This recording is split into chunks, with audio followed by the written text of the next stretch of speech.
বিসমিল্লাহির রহমানির রহিম। আসসালামু আলাইকুম বন্ধুরা, কেমন আছো সবাই? আশা করছি ভালোই আছো। আমিও অনেক অনেক ভালো আছি। আজকে আমি তোমাদের সামনে নিয়ে এসেছি মজাদার স্পঞ্জ একটি কেকের রেসিপি, যেটা আমি খুব অল্প সময়ে গ্যাসের চুলায় বানিয়ে দেখিয়েছি। মানে বাড়িতে যদি আপনাদের ওভেন না থাকে, গ্যাসের চুলায় অতি সহজে কিভাবে কেক বানাতে পারবেন আমি ভিডিওতে সেটাই দেখানোর চেষ্টা করেছি, যেটা খুব অল্প সময়ে আপনারা বানিয়ে নিতে পারবেন। তাই ভিডিওটি স্কিপ না করে পুরো ভিডিওর সাথেই থাকবেন। এবং আপনি যদি আমার চ্যানেলে নতুন হয়ে থাকেন তাহলে প্লিজ চ্যানেলটিকে সাবস্ক্রাইব করে রাখবেন, যাতে এরকম নিত্য নতুন ভিডিও সবার আগে পেতে পারেন। এবং ভিডিওটি ভালো লাগলে অবশ্যই লাইক, কমেন্ট এবং শেয়ার করবেন সবার মাঝে। তাহলে চলুন বন্ধুরা, আর দেরি না করে মূল রেসিপিতে ফিরে যাই।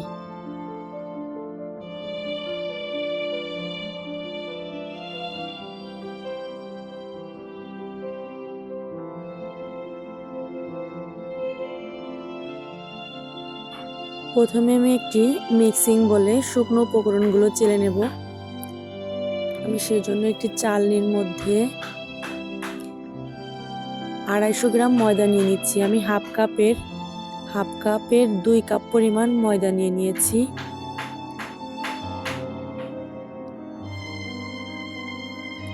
এখন আমি এর মধ্যে দিয়ে দেব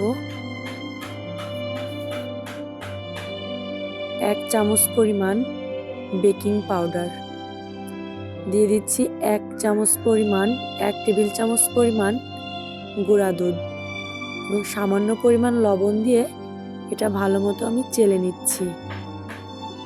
শুকনো উপকরণ আমার চালা হয়ে গেছে।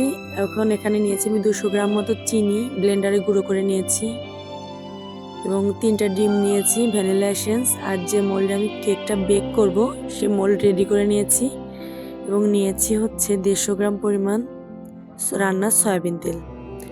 এখন আমি একটি শুকনো বাটিতে ডিম 3টাকে আমি কুসুম থেকে সাদা অংশ আলাদা করে ভেঙে নিচ্ছি। খুব সাবধানে ভেঙে নিতে হবে যেন সাদা অংশের মধ্যে কুসুম না যায়, তাহলে ডিমের ফোমটা অত বেশি ভালো হবে না। সাদা অংশ এবং কুসুম আলাদা করে নিলে ডিমের ফোমটা পারফেক্টভাবে করা যায়।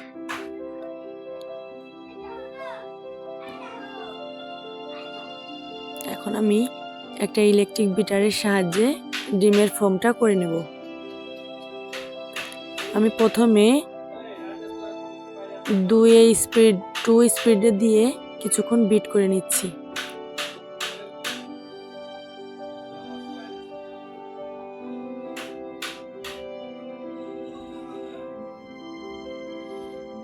দেখুন, খুব সাবধানে আস্তে আস্তে বিট করতে হবে। আপনাদের যাদের বাসায় ইলেকট্রিক বিটার নাই তারা অতি সহজেই হ্যান্ড উইচ দিয়েও কিন্তু এই ডিমের ফোমটা করে নিতে পারেন। দেখুন, কিছুক্ষণ করার পরে বিটারটাকে একটু রেস্ট দিয়ে বিট করতে হবে। দেখুন, প্রায় 2 মিনিট মতো বিট করার পরে আমার এরকম রেজাল্ট এসেছে। আমি টোটালি 4 মিনিট মতো বিট করে নেব। 4 থেকে 5 মিনিট বিট করে নিলেই ডিমের ফোমটা পারফেক্টভাবে হয়ে যাবে।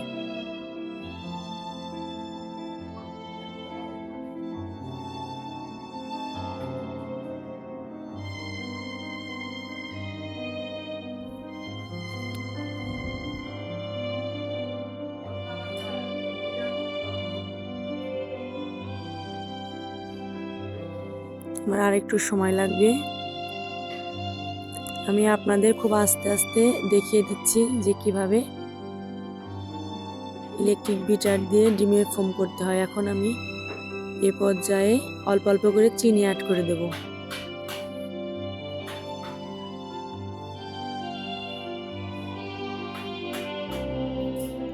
আমি কিছু পরিমাণ চিনি এখানে অ্যাড করে দিয়েছি।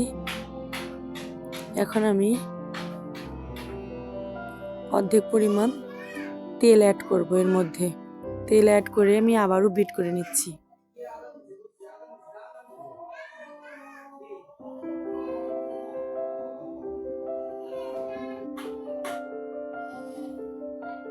এখন আমি এর মধ্যে আর একটু পরিমাণ চিনি দিয়ে দিচ্ছি। আমি চিনিটাকে টোটালি 3 ভাগে ভাগ করে দেব।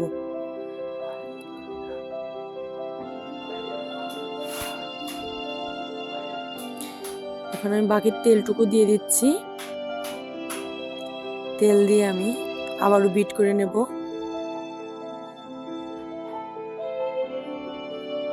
এরপরে আমি বাকি যে চিনিটুকু আছে, বাকি চিনিটুকু আমি এর মধ্যে দিয়ে দেব।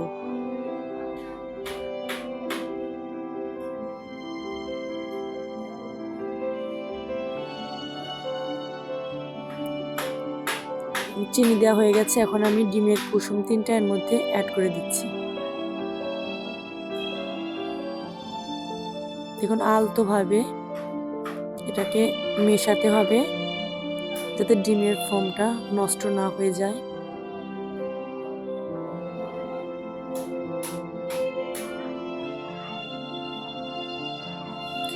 এখন আমি এর মধ্যে 2 টিস্পুন পরিমাণ ভ্যানিলা এসেন্স অ্যাড করে দিচ্ছি যাতে ডিমের স্মেলটা না আসে কেকের মধ্যে। আপনি এখানে ভ্যানিলা এসেন্সের পরিবর্তে ভ্যানিলা পাউডারটাও অ্যাড করতে পারেন, যে যার পছন্দ মতো। এবং এটাকে আমি খুব ভালো মতো নেড়ে দিচ্ছি।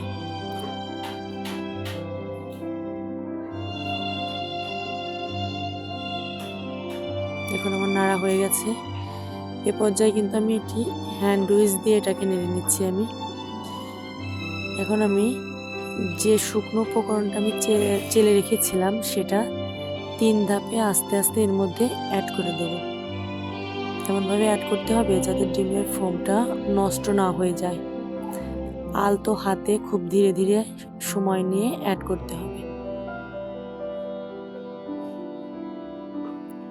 আমি বাকি ময়দাটুকু দিয়ে দিয়েছি এবং এটাকে আমি ভালো মতো মিশিয়ে নিচ্ছি।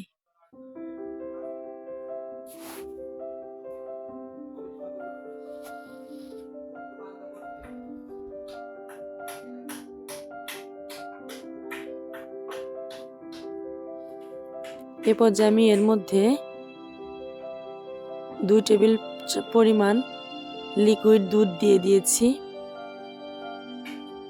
এবং এটাকে আমি ভালো মতো নেড়ে নিচ্ছি। যে বাকি ময়দাটুকু ছিল সেটা আমি এর মধ্যে অ্যাড করে দিলাম।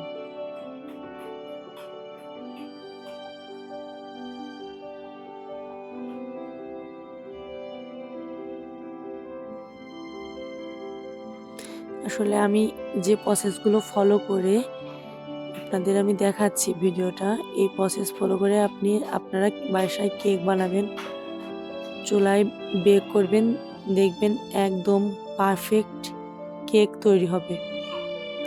আমার এই কেকটা কিন্তু অসম্ভব মজাদার এবং স্পঞ্জি হয়েছিল। আমার ব্যাটারটা রেডি হয়ে গেছে। এখন আমি মোল্ডের মধ্যে এটাকে ঢেলে নিচ্ছি।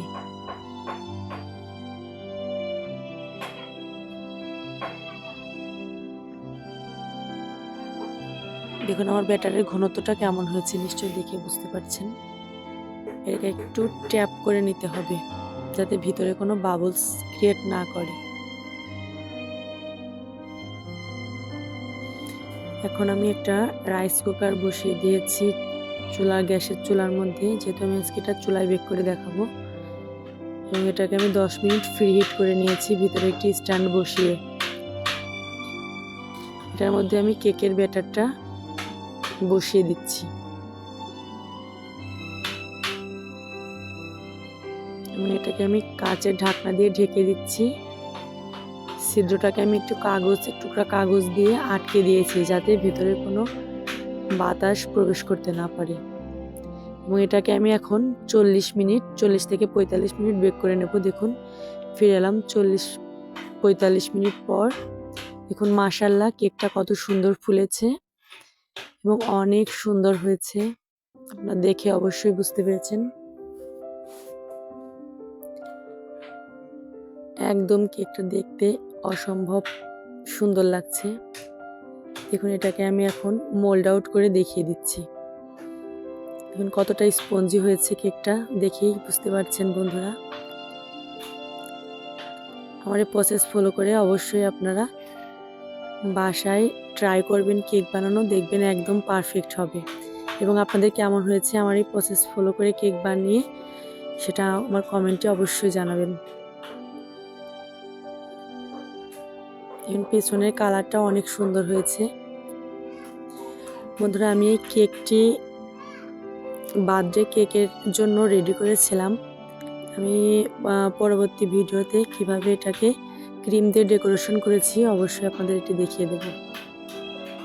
আমার ভিডিওটি দেখার জন্য অসংখ্য ধন্যবাদ বন্ধুরা। ভালো থাকবেন সবাই এবং আমার চ্যানেলটিকে সাবস্ক্রাইব করে রাখবেন আরও অনেক নিত্য নতুন ভিডিও পাওয়ার জন্য। ভালো থাকবেন সবাই বন্ধুরা, সুস্থ থাকবেন, আমার জন্য দোয়া করবেন। আল্লাহ হাফেজ।